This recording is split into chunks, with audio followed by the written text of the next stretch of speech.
अधिक मास महात्म्य अध्याय 10वा.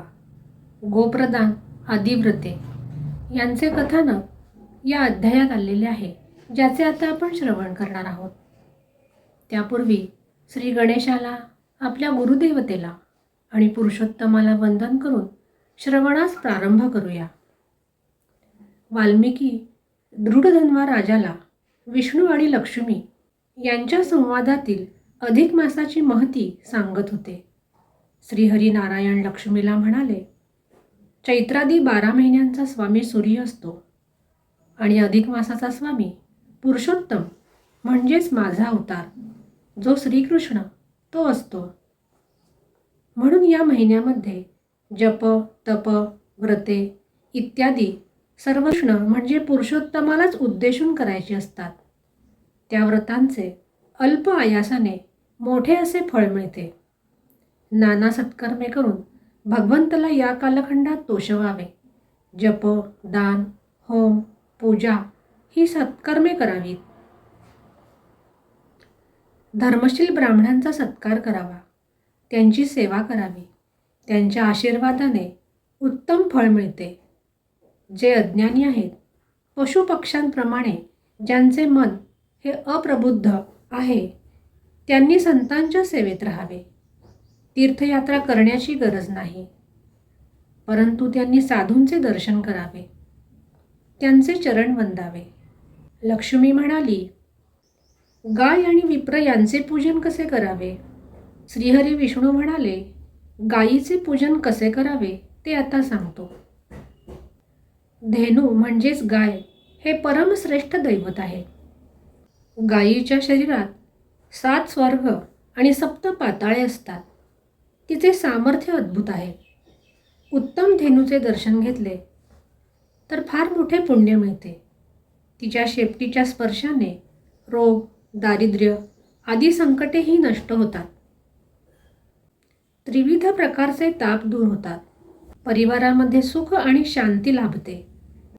गोमयामध्ये म्हणजेच गायीच्या शेणामध्ये यमुना, तर तिच्या मूत्रामध्ये नर्मदे इतके पावित्र्य आणि सामर्थ्य असते. तिच्या दुधामध्ये गंगा निवास करते. वेदशास्त्रे आणि पुराणे ही धेनूच्या अंगी असतात.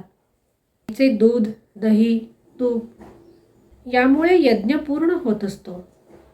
गाय आणि ब्रह्मज्ञ ब्राह्मण ह्या 2 गोष्टी जगामध्ये फार पवित्र आहेत. गव्य हे धेनूपासून मिळते आणि वेद हे ब्राह्मणाच्या मुखामध्ये असतात आणि म्हणून हे दोन्ही अत्यंत पवित्र आहेत. गायीचे दूध म्हणजे अमृतच. जो अधिक मासामध्ये गायीची पूजा करून तिला वंदन करतो त्याला मोठा लाभ प्राप्त होतो.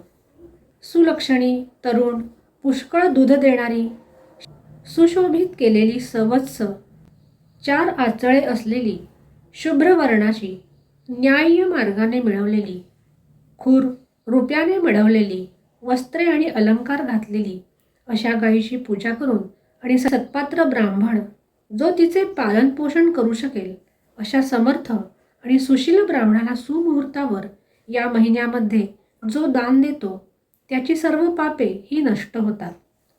त्याचे पूर्वज स्वर्गसुख भोगतात. तो मोठा पुण्यवान होतो. त्याला या इहलोकात सुद्धा मान्यता मिळते. सत्पात्र ब्राह्मण कसा असावा?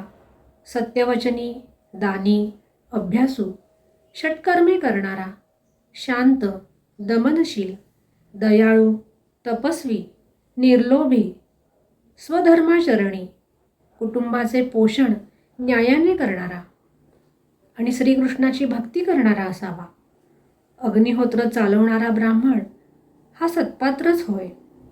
त्या दानाच्या वेळी मी पुरुषोत्तम प्रीत्यर्थ सत्पात्र ब्राह्मणाला सुलक्षणी गाय दान करीत आहे असा संकल्प करावा.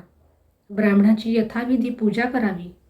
गायीची शेपटी ब्राह्मणाच्या हातात द्यावी आणि त्यावर पान, सुपारी आणि नाणे हे भिजवून त्याला दक्षिणा द्यावी. या गोप्रदानाने गोलोकपती भगवान श्रीहरी विष्णू संतुष्ट होवोत अशी प्रार्थना करावी. ब्राह्मणाच्या हातावर पाणी सोडून त्याला साष्टांग नमस्कार करावा.